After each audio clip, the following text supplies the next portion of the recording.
Dempsey. And I'm heading to the heart of Luzon, the largest island in the Philippines. There, I hope to find the Kalinga tribe, once feared as headhunters. Central to their identity were their distinctive tattoos, separating the men from the boys, the elite from the average, protecting against sickness, injury, and death. Only one tribal tattooist remains, and she's 96. I'm on a quest to find her and ask her to give me a tattoo before this art form dies forever.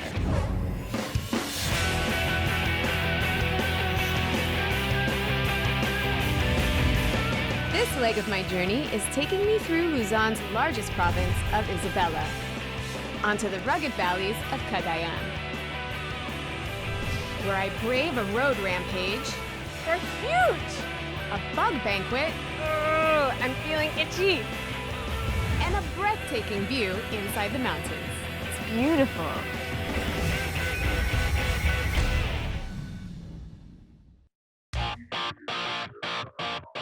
I'm riding the rugged route up northern Luzon, the island's eastern edge, where the blue Pacific Ocean meets the vast Philippine farmlands.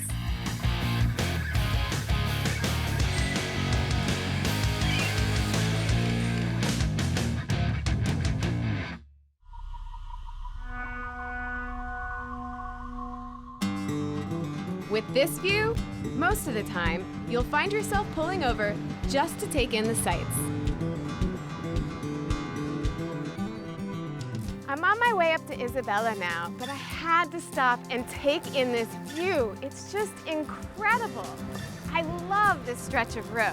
In fact, it reminds me a little bit of this place called the Pacific Coast Highway back in California, except the water is so blue and the hills are so green. The colors are just so vivid here. I love it. As I drive further north, I notice that I'm passing fewer towns, hitting less traffic, and the scenery is just incredible. Now this is a ride I'm really going to enjoy.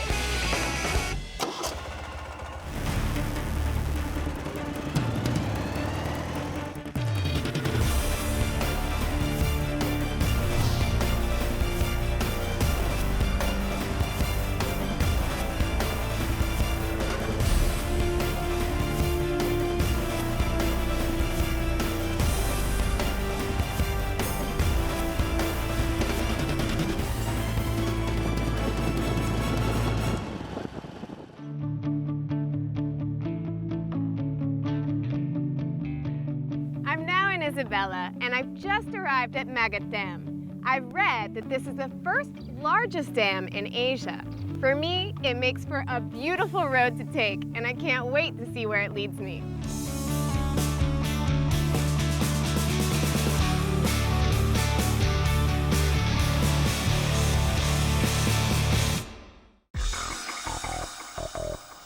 The scenery isn't the only interesting sight in this part of the Philippines. In the town of Kawayan, the cowboys actually ride the beasts.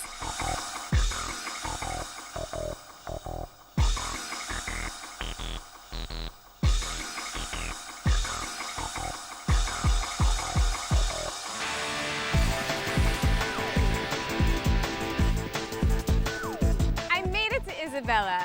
And as I'm riding through town, I notice a lot of commotion going on down here.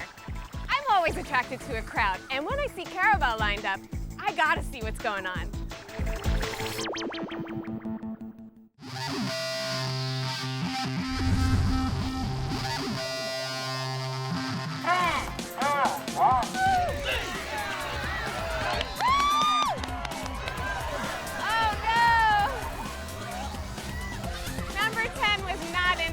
And tossed his rider. Hopefully he's okay.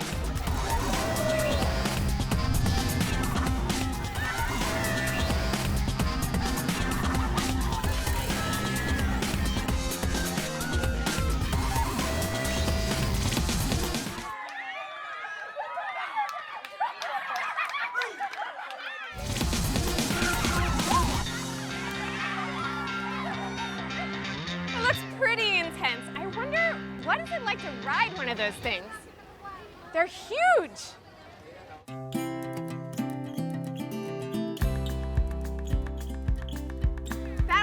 really crazy. Wonderful, right? I didn't expect such huge animals to be so fast. Right. How often do they have the races? We're doing a lot. Actually, it's not just one here in Kawayan, but throughout the country, you would have carabao races. This is really also to feature these guys that are really helping our farmers. How long have there been carabao races? I mean, is it something that's very traditional? Yes, it is very traditional. As you can see, like Kawayan, the whole province of Isabela is very agricultural based. So we really use our carabaos almost daily. They are very helpful to our farmers, and they're the lifeline of our produce, which is rice and corn. It's really fascinating. So the farmers are really proud of the carabao that they're riding. Yes, it's like their best friends, like their Labrador. Oh, I love that. So it's really part of their family. And do they give them names as well? Yes, they have names. It's really a family affair. So this is the final race. All the winners of the last race are going to race each other. I have 1 peso and number 5. Seru? I'll do number 11. Number 11? Number 11. All right, let's see who's going to win. Okay, let's do it.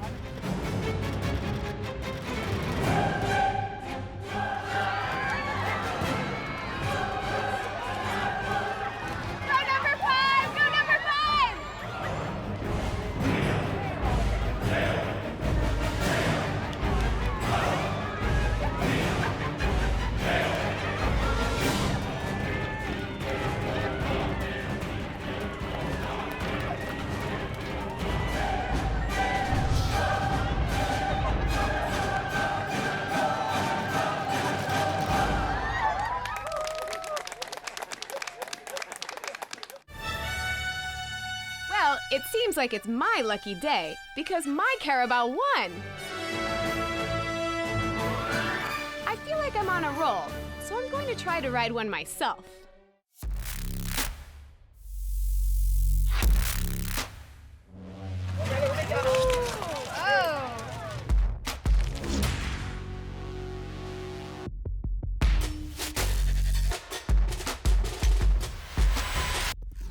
But in life, not everyone is a winner.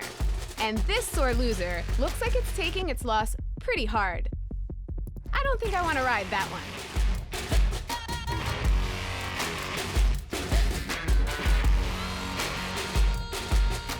Well, I wanted to try and ride the carabao today, but I think he's a little worn out from all that racing. I'm probably better off sticking to my iron horse.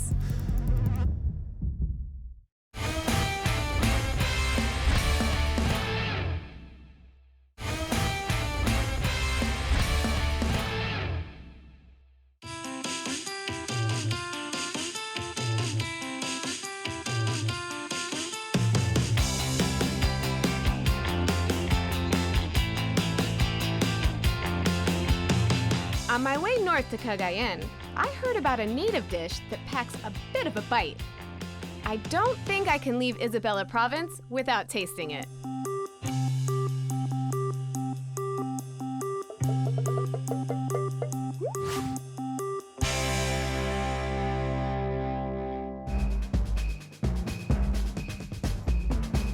Long ago, when meat was rare in these Isabela jungles, the people got their protein fix from these tiny critters.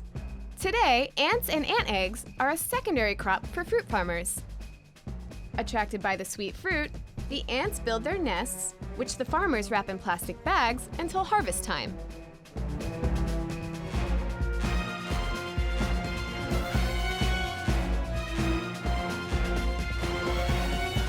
The ants of choice are weaver ants. This species of ant not only bites intruders, but sprays acid into the wound as well, causing a world of pain. Collecting eggs means sticking your hand into thousands of these territorial terrors. I've stopped here because this is where they harvest the abuos, or red ant eggs. I'm really interested to see this because red ants are pretty bitey, so it's gotta be tricky work. I also want to see where they have their nests so I can steer clear.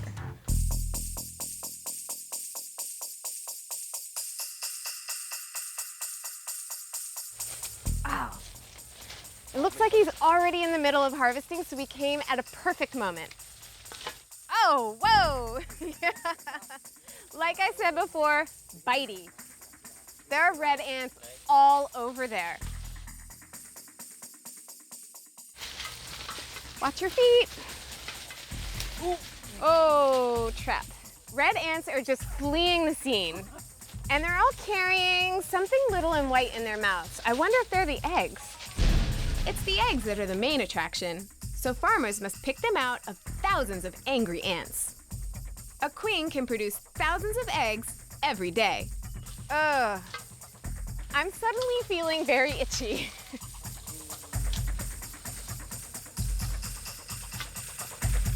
Ah.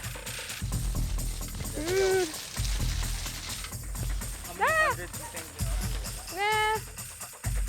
I got a bite. Ah. I feel like they're all over me.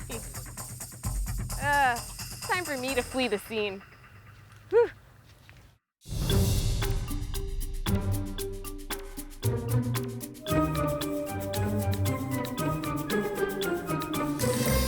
So these are the ant eggs, the little white pieces in there. I have no idea how you would prepare these, but I'm about to find out. Sautéed with garlic, onions, and a curious sour fruit they call kamias. It's starting to smell delicious, but I have to admit, the thought of eating them still gives me the creeps. So the abuos would take on any flavor what you cook it with? Yeah. Okay. You can cook this with the soup also. With soup? Yeah. Oh. So there's lots of different ways you can prepare this. Yeah. It's done. So are you ready to taste this? I We'll don't put this know. in a plate.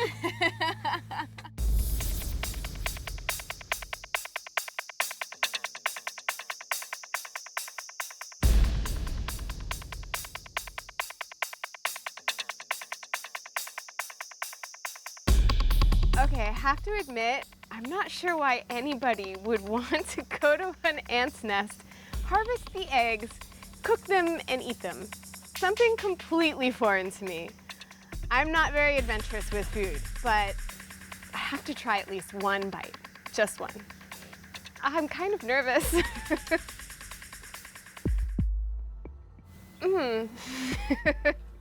Okay, well, fortunately it's kind of mushed up, so I can't really make out all the ants. I do see some legs sprouting out here and there. My stomach is already feeling a little queasy, but here goes nothing. I'm gonna close my eyes. I don't know if I can do it.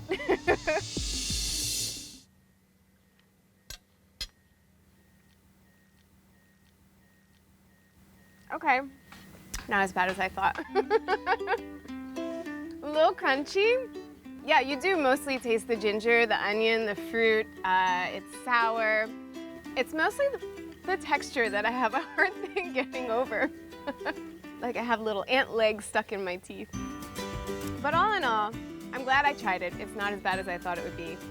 But I don't think I want any more. Who wants leftovers?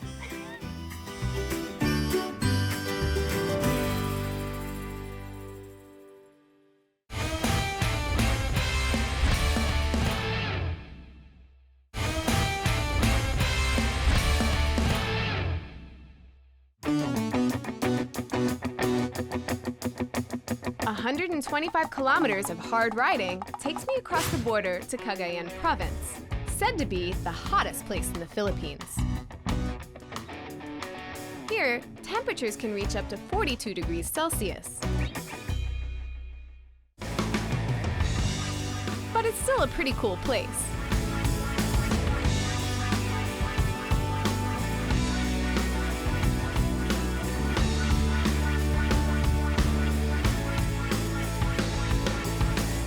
Word has it that the limestone found all over this town was the first thing that caught the eyes of the conquering Spaniards.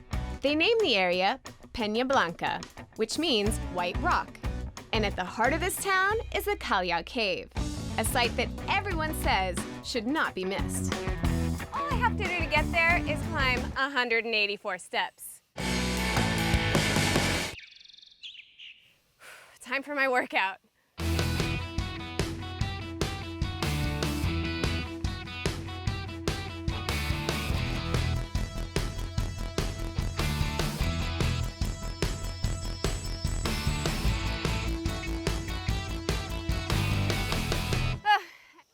And I'm only halfway. Whew.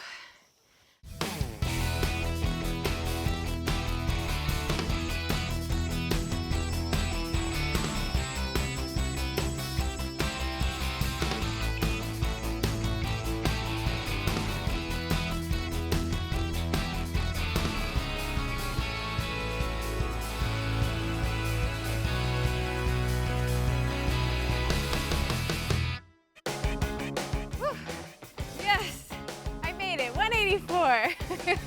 I'm sure this is going to be an experience well worth the trek.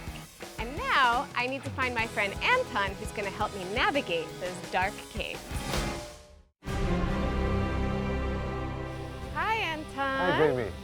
Hello. Nice to meet you. Welcome to Kalyan Cave. Thank in you. Casablanca. Yes, it's so nice to be here.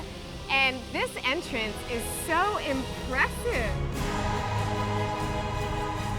This natural monument once had 9 chambers until an earthquake in the 80s sealed off 2. Still, the Kalyan doesn't fail to inspire awe, like it did for Theodore Roosevelt back in 1932, making this cave system one of the first national parks in the Philippines. As you noticed, Jamie, there's an existing dig ongoing now. This is actually where Dr. Mijares and his team discovered the Kalyan man. The Kalyan was also home to the Philippines' oldest caveman. The Kalyan man's fossils, first uncovered in 2007, were found to be at least 67,000 years old. It predates the Tabon man, what was once the oldest Filipino, by 20,000 years. Caves are formed by the natural weathering of rock. In the case of Kalyan, its limestone bedrock was hollowed out by strong flow of rainwater for a long period of time, causing stalactites to drip and stalagmites to grow.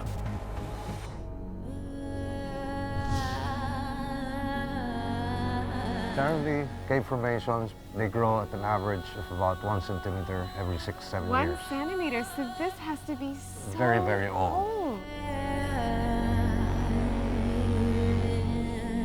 They also built this little chapel in the early 70s.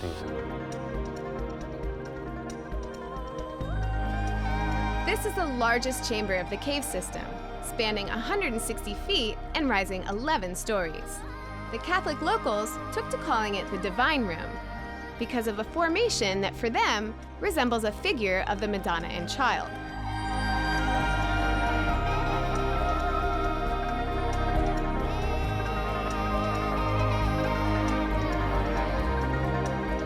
It's a perfect place to build the chapel with the natural skylight coming in. It's beautiful.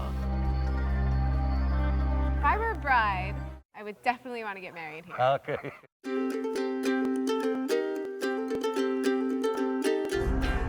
This is another beautiful entrance.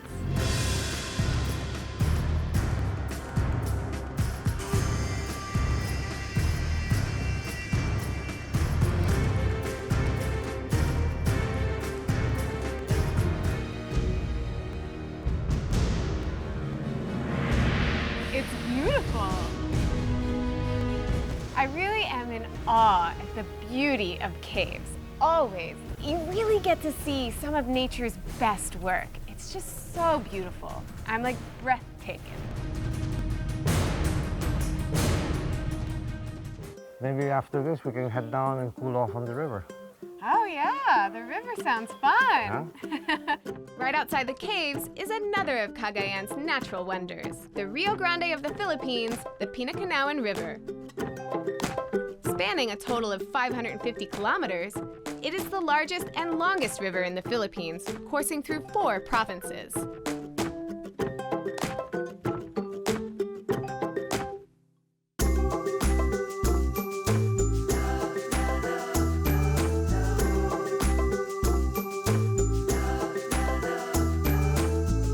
Oh, it's an eagle!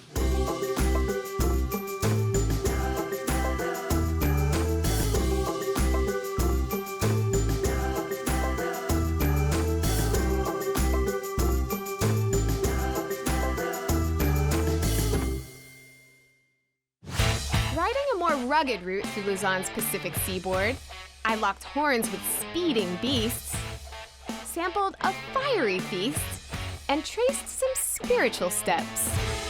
I've almost reached the mountains of Kalinga, my ultimate destination for this trip. But the final leg will also be the hardest.